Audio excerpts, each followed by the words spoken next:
परवा रात्री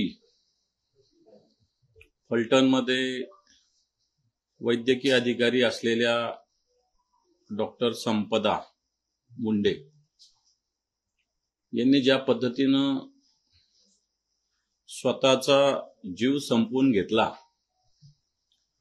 आपल्याला सगळ्यांना माहिती आहे, ज्ञात आहे की या डॉक्टरांनी स्वतःच्या हातावर, तळ हातावर सुसाईड नोट लिहिलेली आहे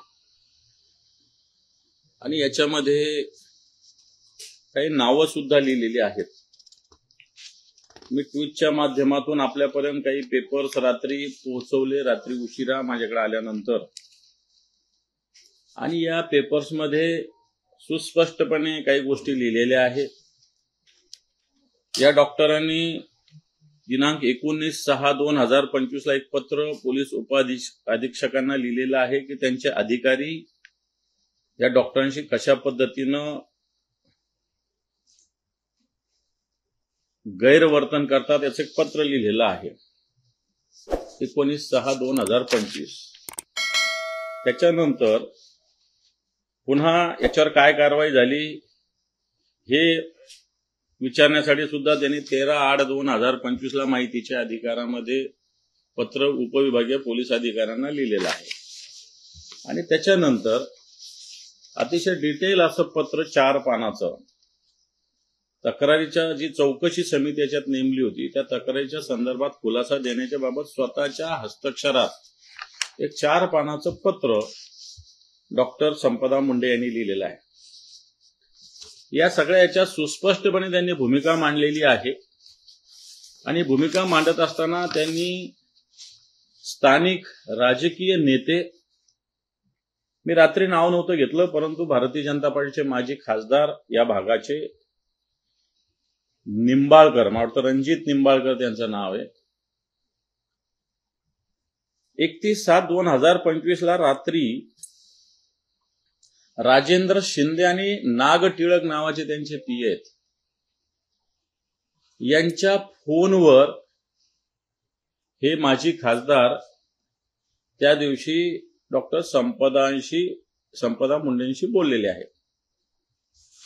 आणि बोलण्याचा कशासाठी बोलले तर एक वाहतूकदार आहेत जो बीडचाच आहे, फीड अनफीड देण्याच्या विषयी बीडच्या नावाने त्यांना हिनवलं सुद्धा या पीएनी आणि पोलीस अधिकाऱ्यांनी.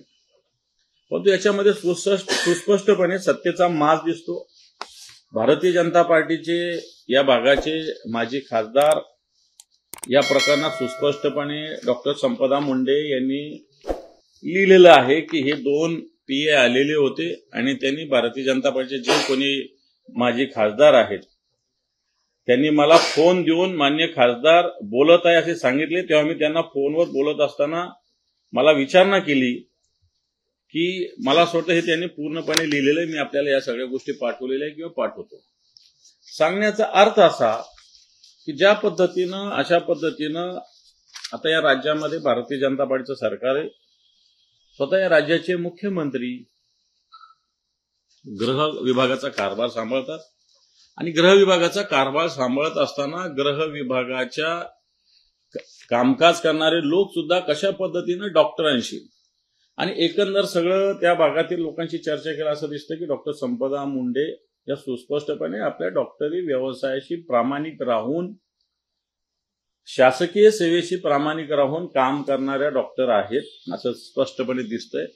आणि असं असताना त्यांच्यावर वेगवेगळ्या पद्धतीनं मग नुसतं हे एक प्रकरण समोर आलेलं आहे, पण तो अनेक प्रकरण असे की पोस्टमॉर्टमच्या रिपोर्टमध्ये काहीतरी करा, हे जे कोणी आरोपी कैदी असतात त्यांना फिट करा किंवा अनफिट करा. हा काय प्रकार आहे? हा प्रकार राजकीय पक्षाच्या कार्यकर्त्यांनी नेतृत्वाने करणं अतिशय चुकीचं आहे. ठीक, एखादा आपला कार्यकर्ता असू शकतो, जवळचा असू शकतो, पण तो अशा पद्धतीनं चुकीचं करणं हे अतिशय म्हणजे चूकच आहे. आणि मग असं करत असताना या सगळ्या मंडळीला, आणि सगळ्यात महत्वाचं या ठिकाणी पीआय म्हणतो सुनील का अनिल महाडिक त्यांचं नाव आहे, यांची तर बेमुरवत खोरी तर प्रचंड आहे. आता 10-15 दिवसापूर्वी त्यांचं प्रमोशन होऊन ते नंदुरबारला डीवायएसपी झाल्याची माहिती आहे. या अनिल महाडिक, अनिल का सुनील मला माहित नाही, पण महाडिक आहे, यांना तर खऱ्या अर्थानं बेड्या ठोकल्या पाहिजे. त्यांचे जे सहकारी PSI आहे त्यांना सुद्धा अटक केली पाहिजे. आणि हे जे राजकीय पक्षाचे कार्यकर्ते, आता राजेंद्र शिंदे आणि नागटिळक कोण आहे? माझ्या माहितीप्रमाणे इथले जे स्थानिक माजी खासदार आहे यांचे हे PA आहेत, सुय सहाय्यक आहेत. यांनीच माजी खासदारांशी बोलणं करून दिलं आणि एका अर्थाने या सगळ्या डॉक्टरांवर संपदा मुंडे यांच्यावर दबाव आणलेला आहे. आणि त्यांनी या सगळ्या दबावातूनच त्यांची मेंटॅलिटी इथं विशद केलेली. या पत्राच्या माध्यमातून पोलीस कसे वागत होते, राजकीय पक्षाचे नेते कसे वागत होते, आणि त्याच्यामुळं कंटाळून त्यांनी मला वाटतं स्वतःचा जीव गमावलेला आहे.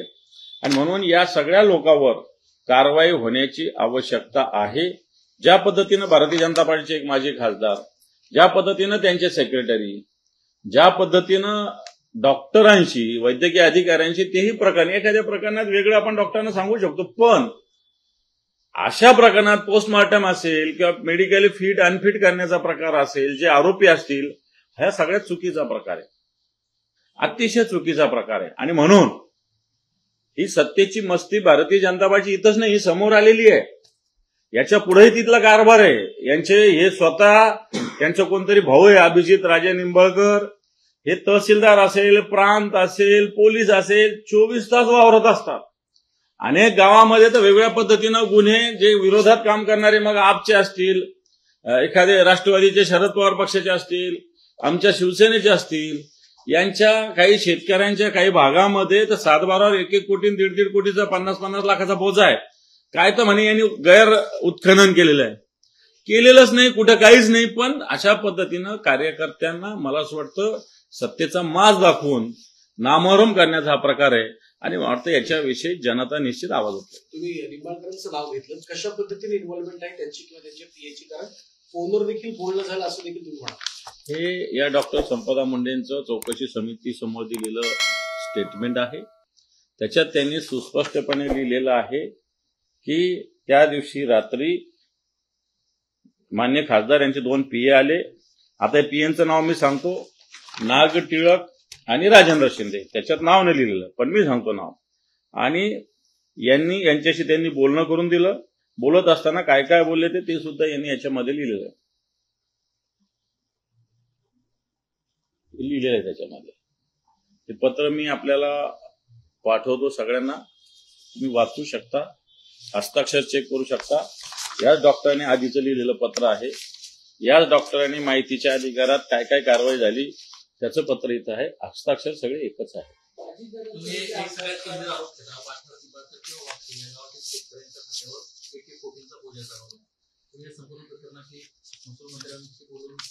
बिलकुल बोलू. अशा पद्धतीनं या गावातील, त्या गावाचं नाव आहे माझ्याकडे, वाठर निंबाळकर आणि वाखरी, या ठिकाणी 7-12वर 50 लाखाचा 1 कोटीचा बोजा टाकला गेलेला आहे.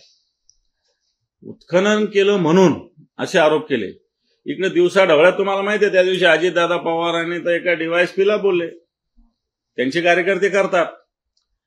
मी कोणी करावं असं मुळीच म्हणणार नाही, परंतु चुकीचे आरोप करून म्हणजे ही कार्यकर्त्याला नामोहरम करायची एक वेगळी शक्कल येईल की असे ऐकत नाही ना, मग यांच्या 7-12वर बोजा टाका, मग यांना कर्ज मिळत नाही, अशा वेगवेगळ्या गोष्टी होतात शेतीच्या.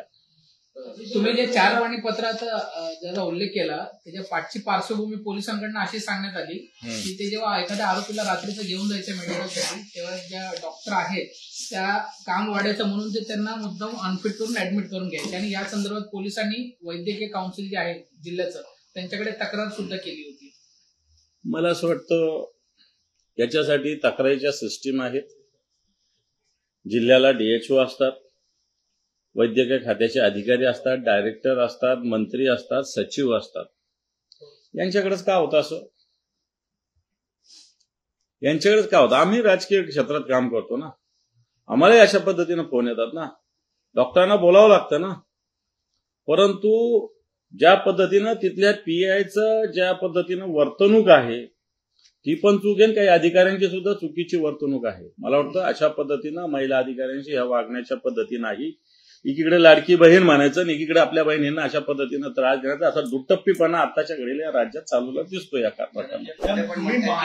चौकशी या सगळ्या प्रकरणाची व्हायला पाहिजे आणि उद्या मुख्यमंत्र्यांना जे पत्र देणार बिलकुल दिलं पाहिजे. याविषयी धनंजय मुंडे जी मागणी करतात त्या मागणीशी मीही सहमत आहे. आम्हीच अशा पद्धतीनं मागणी करू. सातारा जिल्ह्यातला कोणताही अधिकारी याच्या चौकशीला असता कामा नये. निष्पक्षपातीपणा ज्या अधिकाऱ्यांच्या याच्यात आहे, या महाराष्ट्रातले काही अधिकारी निश्चित चांगले आहेत. अशा महिला अधिकाऱ्यांची टीम याच्यासाठी माननीय मुख्यमंत्र्यांनी नेमली पाहिजे. ते स्वतः गृहमंत्री आहेत आणि या प्रकरणाची चौकशी होत असताना पोलीस अधिकारी, राजकीय पक्षाचे जे नेते आहेत यांच्यावर पूर्णपणे कडक कारवाई झाली पाहिजे. एखाद्या थातूर मातूर कॉन्स्टेबलला बळी देऊन होणार नाही. यातला पीआय महाडिक असतील, माजी खासदारांचे पीए असतील, मी तर म्हणेल माजी खासदारांना सुद्धा याच्यात आरोपी केलं पाहिजे. कारण हे काम त्यांचं नाही. अशा पद्धतीनं अशा केसमध्ये कोणत्याही अधिकाऱ्यांना मेडिकल फिट अनफिट असेल तर याला आणखी अथॉरिटी आहे ना. याला आणखी अथॉरिटी आहे ना. 2-2 दिवस कोणताही डॉक्टर कोणत्याही पेशंटला ऍडमिट नाही करून घेत. उलट त्यांना फिट करून सोडलेलं कधी बरं असतं बऱ्याच वेळेस. कारण डॉक्टरांना तर खऱ्या अर्थानं बेडचे प्रॉब्लेम्स आहेत, उपचाराचे प्रॉब्लेम्स आहेत बऱ्याच ठिकाणी.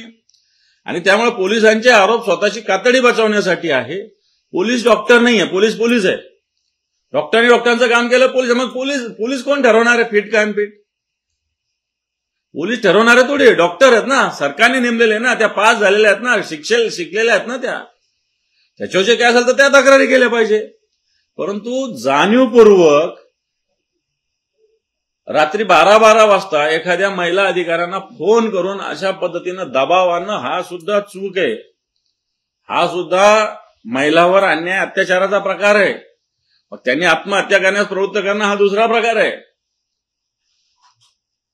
आणि म्हणून पोलीस काही जरी म्हणत असतील तरी या सगळ्या पीआयवर सुद्धा सगळ्यात आधी ते महाडिक कोण आहे त्याच्यावर गुन्हा दाखल झाला पाहिजे. हे खासदारांचे पीए यांच्यावर गुन्हा दाखल, आणि मी तर म्हणतो माजी खासदारांना सुद्धा आरोपी केलं पाहिजे. या महाडिकांना हे सगळं प्रकार अगोदर माहिती होतं असं म्हणायचं होतं. महाडिकांनी याकडे दुर्लक्ष केलं. महाडिकांना दिलेले पत्र इथं आहेत आधीपासूनचे, त्यामुळे दुर्लक्षच केलं. आज किती तारीख आहे? 26 आहे. परवा त्यांनी आत्महत्या केलेली आहे. त्याच्या आधीचे पत्र मी तुम्हाला मुद्दाम दाखवले ना. हे पत्र कितीचे? 19/6 आहे. यात म्हणजे 6 म्हणजे जून महिना. नंतर त्यासाठी आठवण करून दिली त्यांनी की या चौकशीचं काय झालं. त्याचं सुद्धा पत्र त्यांनी समजा जून, जुलै, ऑगस्ट मध्ये दिलेलं आहे. दोन्ही पत्र दिले त्यांनी. मग आठवण करून दिली ना त्यांना. याच्या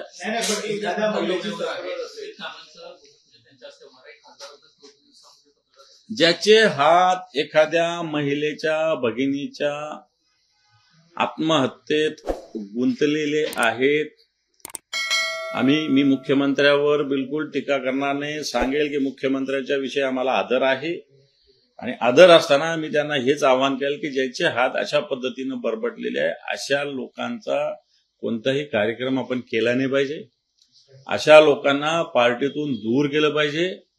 असे लोक जे महिलांचा सन्मान करत नाही किंवा महिलांवर अशा पद्धतीनं त्यांना काम करण्यासाठी प्रवृत्त करण्याचा प्रयत्न करतात, मेडिकल ऑफिसर सारख्या अधिकाऱ्यांना, त्यांच्यावर पक्षाने सुद्धा कारवाई केली पाहिजे आणि गुन्हे दाखल झाले आहे ना. अजितदादांचा तिला कोण सचिन कांबळे नावाचा आमदार, तो नावाला अजितदादांचा आहे पण तो भारतीय जनता पार्टीचाच आहे. तो आणि हे माजी खासदार हे सगळे स्वतःच, आणि कोणतरी भाऊ आहे त्यांचा अभिजित तिथला निंबाळकर म्हणून. ही मंडळी हे पीए यांचा उच्छाद आहे सगळ्या पलटणमध्ये. कोणीच बोलत नाही यांच्याविषयी, परंतु यांनी उच्छाद फक्त फलटण शहरात नाही तर तालुक्यात मांडलेला आहे सगळा. दुसरं असं होतं की अहवाल अनुकूल येण्यासाठी पण फार मोठा दबाव होता. हे पण या पत्र तुम्ही वाचा, त्याच्यात सगळं लिहिलेलं आहे की या पद्धतीनं एका महिला अधिकाऱ्यांना अशा पद्धतीनं पोलीस अधिकारी असतील, राजकीय पक्षाचे नेतृत्व असतील, यांनी अशा पद्धतीनं एका चांगल्या निष्पक्ष महिला अधिकाऱ्याला दबाव टाकणं हे चुकीचं आहे. माझं म्हणणं आहे की आपण गुन्हा केला तर त्याची शिक्षा भोगायला आपण तयार असावं.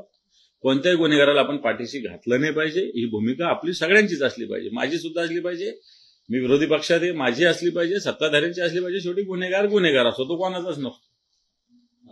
फलटणमधली ही योजना किंवा काही दिवसांपूर्वी मीरा भोगवंतर यांनी 3-4 वर्ष केलेले आरोप, गृहमंत्र्यांची निष्क्रियता निघून जाते, गृह खातं लक्ष हे बघ, ज्या अर्थी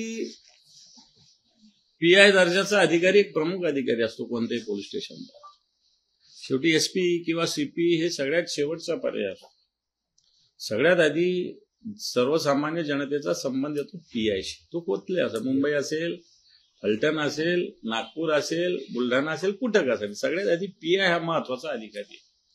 आणि जर हा PI वैद्यकीय अधिकाऱ्यासारख्या जबाबदारी पार पडणाऱ्या एका महिला अधिकाऱ्यांच्या विषयी असं वागत असेल, अशा पद्धतीनं वर्तणूक ठेवत असेल, अशा पद्धतीनं दबाव असेल, तर गृहमंत्री करतात काय, गृह विभाग करतो काय?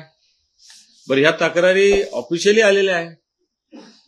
त्या डॉक्टरांनी PIचे जे वरिष्ठ आहे त्यांच्याकडे तक्रारी केलेल्या आहेत. आणि मला असं वाटतं अशा तक्रारीकडे दुर्लक्ष केल्यामुळं हा प्रकार जर वेळीच या सगळ्या गोष्टीची दखल घेतली असती. रणजित नाईक निंबाळकर म्हणताय की जूनमध्ये झालेलं हे वाद वेगळ्याचे जाणीवपूर्वक वातावरण दूषित करण्याचं काम केलं जाते, प्रकरणाला राजकीय वळण दिलं जातं. काय राजकीय वळण आहे? त्या डॉक्टरने हातावर लिहिलेलं चूक आहे, त्या डॉक्टरने लिहिलेले पत्र चूक आहे. तिने याच्यात सुस्पष्ट लिहिलं. आता मी एवढं तुमच्या समोर वाचत नाही मी, पण हे तुम्हाला पत्र देतो. त्यांनी पूर्णपणे या भगिनीनं लिहिलेलं आहे तिची मानसिकता याच्यात काय काय झालेली आहे म्हणून, काय काय झालेली आहे याच्यात पूर्णपणे तिच्यात लिहिलेलं आहे. तिच्यात त्यानं स्पष्टपणे त्या खासदारांचं नाव लिहिलेलं आहे, माजी खासदारांचं नाव लिहिलेलं आहे. मी तुम्हाला सांगतो की माझ्याकडे तर तक्रारी अशा आल्या की ह्या खासदारांचा, माजी खासदारांचा इतका राजकीय दबाव आहे की कित्येक सामान्य माणूस यांच्या पक्षाचे नसल्यावर जर यांचा साधा गुन्हा असेल तर यांच्यावर 307 करा, यांच्या पक्षाच्या लोकांनी 307चा गुन्हा केला असेल तर त्याच्यावर 324 करा. मी तर म्हणतो या महाडिकांच्या काळातल्या मागच्या 2 वर्षातल्या काळातल्या सगळ्या गुन्ह्याची चौकशी पुन्हा एकदा झाली पाहिजे.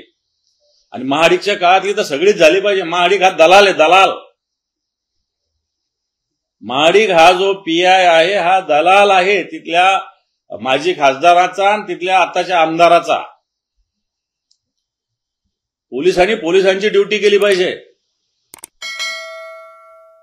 पोलिसांनी दलाल एक 19-20 होऊ शकते एखाद्या वेळेस, थोडस एखाद्या बाजूला पारडं झुकू शकतं, पण कधी पूर्ण एकांगी पारडं नाही झुकू शकत कधीच. या महाराष्ट्रात तरी असं होऊ शकत नाही. या महाराष्ट्रातले पोलीस नाहीये तसे, असं माझं स्पष्ट मत आहे.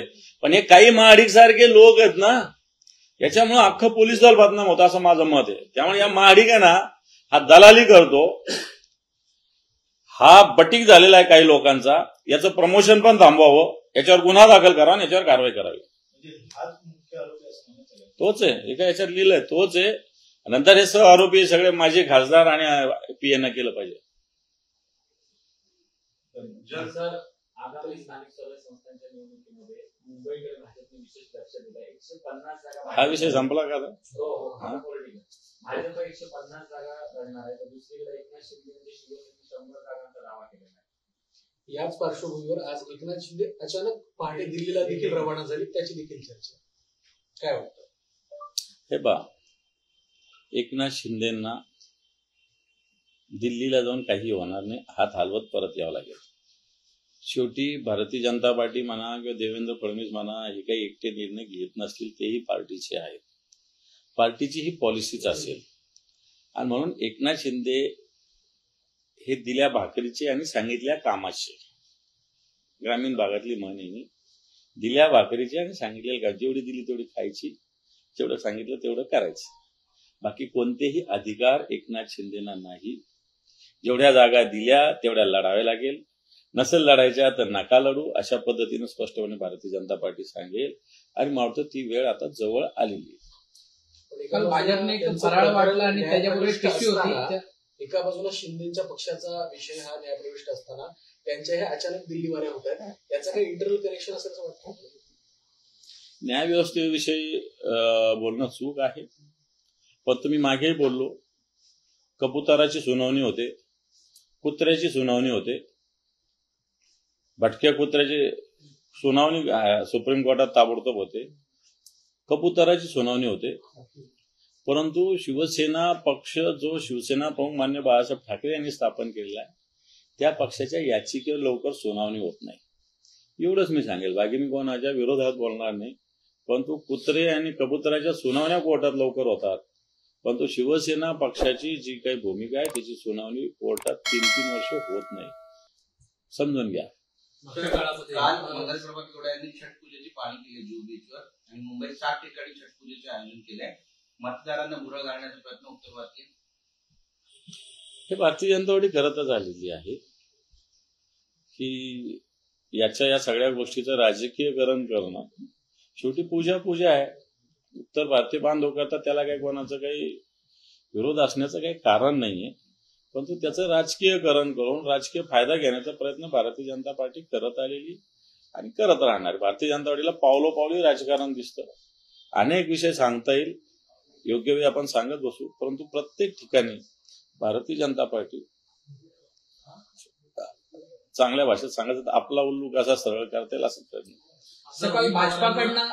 काल भाजपाकडनं एक फराळ वाटण्यात आले त्याच्यावर पुन्हा एकदा तो नारा लिहिण्यात आला होता की एक है तो सेफ है. हे लिहिणं झालं. आज भारतीय जनता पार्टी या राज्यामध्ये जातीत भांडणं लावते. हिंदू मुस्लिम लावते. हिंदूमध्ये मराठेतर लावतं. ब्राह्मणेतर, दलितेतर, दलितामध्ये सुद्धा वेगवेगळे वाद लावण्याचं काम भारतीय जनता आदिवासीमध्ये वाद लावण्याचं काम प्रत्येक ठिकाणी भारतीय जनता पार्टी समाजामध्ये भेद करण्याचं काम करते. जर हिंदू म्हणून आपण असतो तर हिंदू एकच राहायला पाहिजे.